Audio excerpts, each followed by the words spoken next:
सर्दियों की कोमल और गुनगुनी सुबह थी। दोपहर होने को चली थी, पर अभी भी शरीर में कपकपी दौड़ रही थी। जिस प्रकार नई नवेली दुल्हन का घूंघट से चेहरा देखने को सब लालियात रहते हैं, उसी प्रकार सूर्य के दर्शन के लिए भी सभी बहुत तत्पर हैं। मैं अखबार की ताजा खबरों का आनंद ले ही रहा था कि श्रीमती जी चाय का कप लेने आई और बोली, क्या आप भी सुबह सुबह अखबार ले बालकनी में बैठे रहते हैं और मेरे उत्तर की प्रतीक्षा किए बिना ही चलते भी नहीं? सुबह सुबह उन्हें काम ही इतने रहते हैं। यदि वे प्रतीक्षा करती भी तो मैं शायद उन्हें सही उत्तर नहीं दे पाता। उन्हें कैसे बताता कि वह यहाँ किसे देखने के लिए बैठता है। पर आज जैसे उनके दर्शन नहीं होंगे ऐसा ही लगता है। मैं बात कर रहा हूँ एक लड़के की, जिसकी सूरत मैंने आज तक नहीं देखी है। जी हाँ, वह लड़की बुर्के में रोजाना 10 बजे के आसपास आती है, ऊपर से लेकर नीचे तक पूरी तरह काले कपड़ों में लिपटे हुई। उसकी मीनाकार, कजरारी, काजल पूरित, बड़ी बड़ी सागर की मोती सी आंखें, जिनकी गहराइयों में कोई डूबे तो उसका उभरना मुश्किल हो जाए, मुझे घूरती चली जाती थी। उसकी आंखों की चंचलता से उसके स्वभाव व सुंदरता का अनुभव होता था, जो मन को कुछ गुदगुदा जाता था।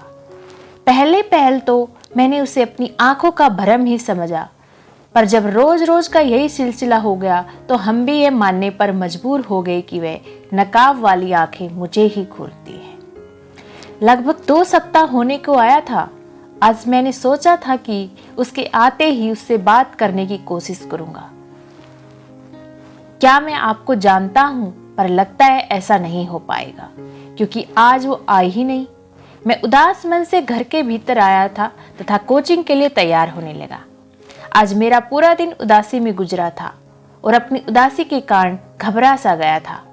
क्या यह बेचैनी इसलिए थी कि मुझे आज उस नकाब वाली लड़की का चेहरा नहीं दिखा था? क्या इन 5-7 दिनों में उन सुंदर आंखों के साथ ही अपनी दिनचर्या शुरू करने का मैं अभ्यस्त हो गया था? यदि हाँ, तो मुझे इस चीज को, इस भावना को इसी वक्त रोक देना था। यही मेरे लिए अच्छा था। इसी संकल्प के साथ मैं अगली सुबह बालकनी में बैठे उनका इंतजार करने की बजाय अखबार लेकर सीधे नीचे ही चला गया, ताकि उसके आते ही उससे बात की जा सके। जैसा कि मैंने सोचा था, नियत समय पर ही वह लड़की आई। उसकी नजरें ऊपर उठी हुई थी, जो मुझे ही खोज रही थी, लेकिन मैं उसके सामने आ गया। अचानक मुझे सामने पाकर वह सक पका गई और उसने नजरें नीची कर ली। मैंने कहा, हेलो, गुड मॉर्निंग। अगर आप बुरा नहीं माने तो क्या मैं पूछ सकता हूँ कि क्या मैं आपको जानता हूँ? बिल्कुल सर, आप मुझे अच्छी तरह जानते हैं, उसने कहा।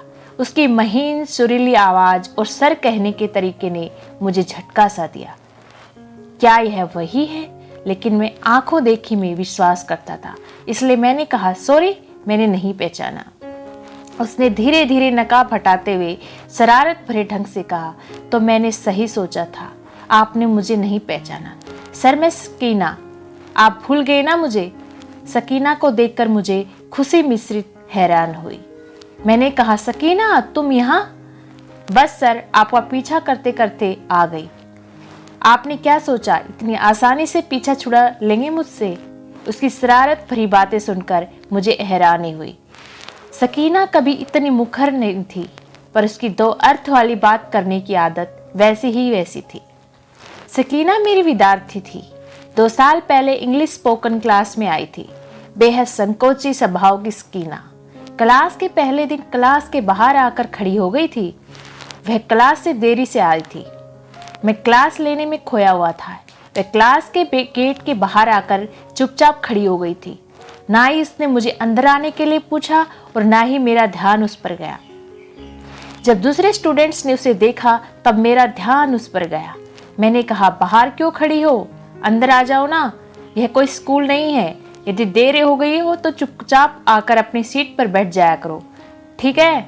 ठीक है सर, कहकर जैसे ही वह अंदर आने को हुई, उसकी बैग का एक हिस्सा दरवाजे की सांकल में अटक गया और वह लड़खड़ा गई। मैंने आगे बढ़कर उसे सहारा ना दिया होता तो वह गिर जाती। हमारी नजरों से नजरें मिली। उसकी आंखें आकर्षक थी, जो किसी को भी अपने में उलझा सकती थी।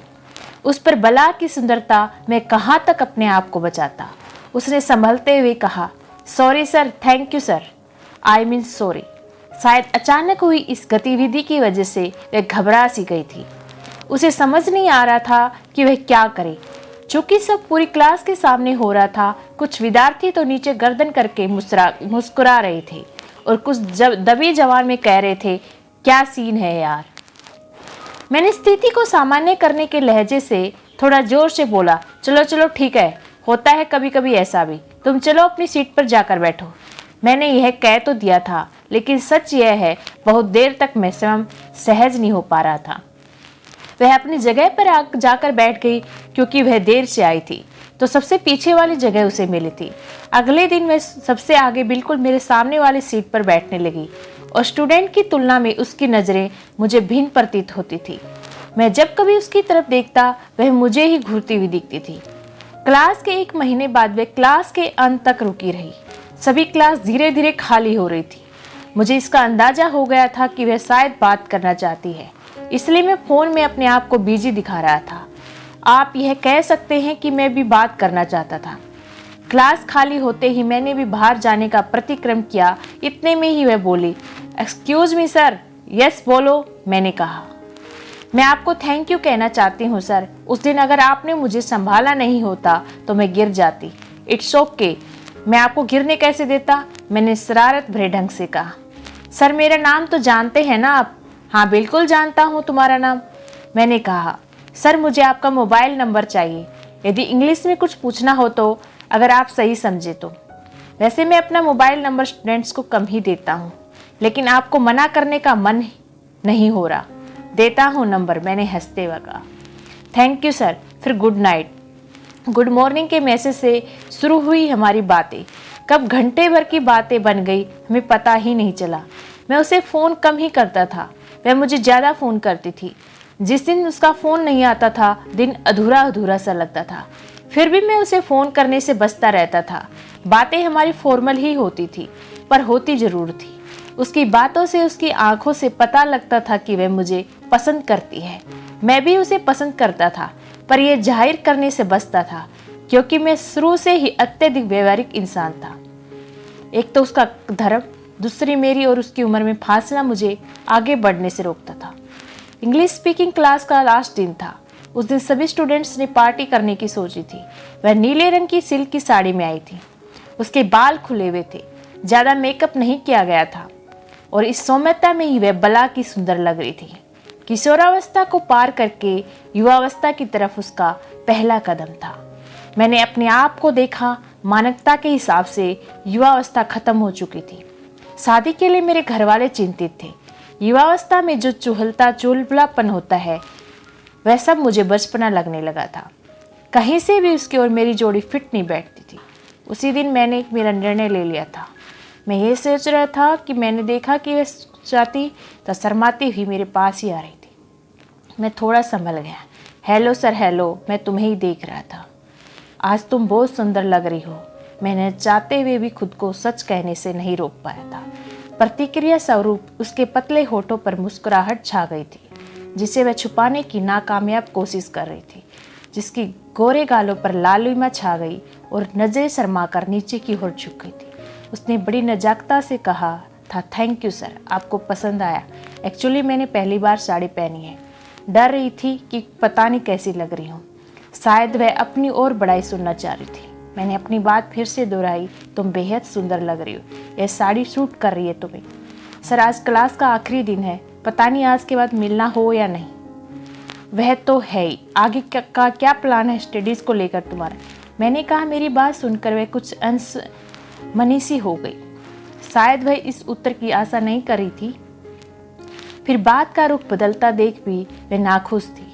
हम कुछ और बातें करते इससे पहले ही मुझे स्टूडेंट्स ने घेर लिया और लास्ट तक पीछा नहीं छोड़ा। घर आया तो घर वालों ने अलग ही अलाप छेड़ रखा था। मेरी शादी के लिए मुझे लड़कियों की तस्वीर दिखाई जाने लगी, लेकिन मुझे तो हर तस्वीर में सिल्क की साड़ी में लिपटी हुई खुले बालों वाली सूरत ही दिखाई दे रही थी। उस दिन बड़ी मुश्किल से अपना पीछा छुड़ा पाया मैं अपने घर वालों से। अगले 3 दिन पता नहीं कितनी ही बार मैंने फ़ोन उठाकर देखा था, उसका कोई मैसेज नहीं था। शायद वह इंतज़ार कर रही थी कि मैं उसे मैसेज करूं। मैं तो अपने ही उधेड़-बुन में लगा था। चौथे दिन सवेरे उठते ही मैंने मोबाइल पर नज़र डाली तो मैसेज बॉक्स में उसके 2 मैसेज थे। उन्हें देखते ही मेरा मन खिल उठा। पहला मैसेज गुड मॉर्निंग सर था। दूसरा मैसेज में उसने लिखा था, सर स्टडीज़ को लेकर मैंने मन में कुछ डाउट्स रह गए हैं, क्या हम कहीं बाहर मिल सकते हैं? आपसे मिलकर उन डाउट्स को क्लियर करना चाहती हूँ। मैं उसके डाउट्स भली प्रकार जानता था। मैंने उसे मैसेज करके कॉफ़ी शॉप का एड्रेस देकर आने का समय सेंड कर दिया। मैं जानता था कि हमारा आगे कुछ नहीं होने वाला, फिर भी मैं उससे मिलने का मोह संवरण नहीं कर पा रहा था। मैं नियत समय पर कॉफ़ी शॉप पहुंच गया था। कॉफ़ी शॉप में चारों तरफ कपल्स बैठे हुए थे। मैंने भी अपने बारे में कई बार सोचा था, मैं भी कभी ऐसी कॉफ़ी शॉप में अपने पार्टनर के साथ बैठूंगा, लेकिन वह सकीना नाम की कोई लड़की होगी यह मैंने नहीं सोचा था। शायद मैं अभी भी कंफ्यूज था। मैं यही सब बातें सोच रहा था कि सामने से मुझे सकीना आती हुई दिखी। उसने बाल खुले छोड़े थे, पिंक कलर का टॉप था, नीले रंग की जीन्स पहन रखी थी, हाथ में घड़ी थी। उस समय मैं अपने आप को खुशकिस्मत मान रहा था कि इतनी सुंदर लड़की को मुझसे मिलने में रुचि है। कुछ ही देर में वह मेरे सामने थी। मैंने शिष्टतापूर्वक खड़े होकर उसका स्वागत किया था। उसके बैठने के लिए उसकी कुर्सी पीछे की ओर खिसका दी। वह थैंक यू बोल उस कुर्सी पर बैठ गई। हम दोनों ने ही अपने लिए कॉफ़ी मंगवाई। स्टडीज़ को लेकर तुम्हें कुछ डाउट थे, तुमने कहा था। क्या हुआ? मुझे कोई बात नहीं सूझी तो मैंने यहीं से अपनी बात की शुरुआत की। हाँ, अपने फ्यूचर्स के बारे में सोच रही थी मैं। सोचा आपसे बात कर लो। वह कुछ अटकती ही बोली, ज़रूर करो ना बात। हाँ सर, वही तो करने आई हूँ। क्लास के बारे में आपने तो एक बार भी फ़ोन नहीं किया। कुछ नाराज़गी है क्या? अचानक इस प्रश्न की आशा मुझे नहीं थी। मैं उसे उसका कुछ वाजिब जवाब नहीं दे सकता था, तो मैंने बचने का प्रयास किया और कहा, फ़ोन तो तुमने भी नहीं किया, कुछ ज़्यादा व्यस्त हो गई होती थी क्या? कह सकते हैं सर, मेरे पापा का ट्रांसफ़र दिल्ली हो गया है। हम 1 वीक में ही यहाँ शिफ्ट होने वाले हैं। सोचा एक बार आपसे मिल लूँ, फिर पता नहीं कब बहाना हो। आपसे फ़ोन पर तो बात होती रहेगी ना? हाँ, क्यों नहीं। कोई काम हो तो जब तुम चाहो मुझे फ़ोन कर सकते हो, मैंने कहा। अगर काम ना हो तो भी मैं क्या आपको फ़ोन कर सकती हूँ? मुझे आपकी बहुत याद आएगी। क्या आपको भी? यह कहकर चुप सी हो गई। उसने नज़रें झुका ली। मैं कुछ कहता इससे पहले ही वेटर कॉफ़ी लेकर आ गया और मुझे कुछ संभलने का मौका मिल गया। बात ऐसे मोड़ पर आ गई कि चुप रहने से कम नहीं चलने वाला था। वह लड़की होकर यहाँ तक बात खींच लाई थी। मैं अभी वहीं की वहीं खड़ा था। मैंने कॉफ़ी का एक कप उठाया और उसकी तरफ बढ़ाया। उसने जैसे ही कॉफ़ी का कप लिया, मैंने उसकी नाजुक हाथ पकड़ ली और कहा, तुम मुझे अच्छी लगती हो सकीना। मैं तुम्हें बहुत पसंद करता हूँ। क्या तुम भी मुझे? मैंने बात उसके लिए अधूरी छोड़ दी थी। उसने गर्दन हिलाकर हाँ कहा था और शर्माकर नजरें झुका ली थी। इसके आगे और कुछ कहने की ज़रूरत नहीं। मैं सब जानता हूँ और बहुत पहले से जानता हूँ, लेकिन तुम्हारे लिए तुम्हारा करियर अभी शुरू हुआ है। तुमने एक बार मुझे कहा था कि मैं IAS ऑफिसर बनना चाहती हूँ, तो कम से कम 2 साल अपनी पढ़ाई को तुम्हें देना चाहिए। तुम मुझसे बहुत छोटी हो। अगर मैं चाहूँ भी तो हमारी उम्र का फासला मैं नहीं मिटा सकता। इस बीच कभी भी मेरी ज़रूरत पड़े तो तुम बेझिझक मुझे फ़ोन कर सकती हो। दिल्ली में जॉब करने के बाद वापस से अपना तबादला यहीं करवा लिया था, और सकीना के अनुसार यह सिर्फ एक इत्तेफाक था कि उसका कॉलेज मेरे घर के इतना पास था। जब मैं उसे घर जाने के लिए बाहर छोड़ने आया तब उसने कहा, मैंने जब आपको पहली बार बालकनी में देखा था तो सोचा था कि आप मुझे खुद पहचानोगे, तब आपसे बात करूँगी, पर मुझे नहीं पता था कि आप मुझे भूल ही गई हो। मैंने कुछ कहना चाहा पर सिर्फ इतना ही निकला, सकीना। Bye sir. दोबारा उसकी आंखों में आंसू थे, पर इस बार मैंने अपनी आंखों में वह नमी महसूस नहीं की थी। हाँ, मैंने एक लड़की का दिल दोबारा दुखाया था। इसे मेरा अपराध बोध कहें या कुछ और, पर आज भी जब किसी नकाब वाली लड़की को देखता हूँ तो मुझे सकीना ही नज़र आती है। यह हमारी आखिरी मुलाकात थी और किसी के नए जीवन की शुरुआत थी।